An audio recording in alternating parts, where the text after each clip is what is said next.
Welcome to Getembe Electricals. I'm going to show you how to replace an inner shower element. This is the inner shower. This is how it looks like, but there are three types of them.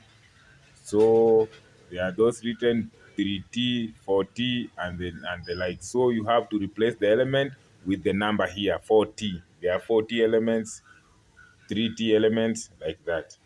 So now this is a 4T. So you remove this lid first, and then there is a small earth wire here. This earth wire here, you have to remove again, and then you open this other lid that is inside, like that. You remove it like that. It's very simple. So as you can see, this element is dead.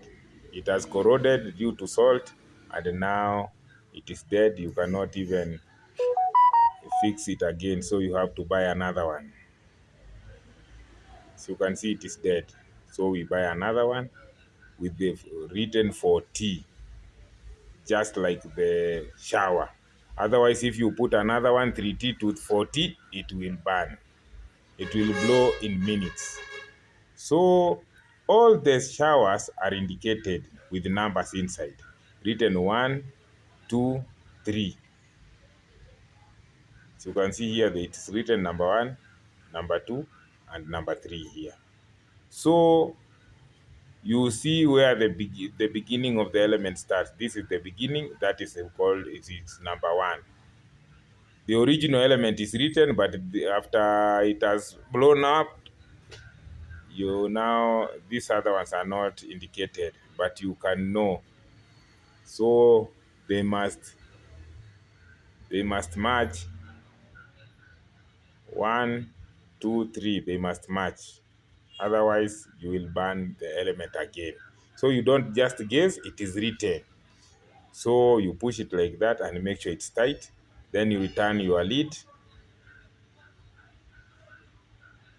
like that.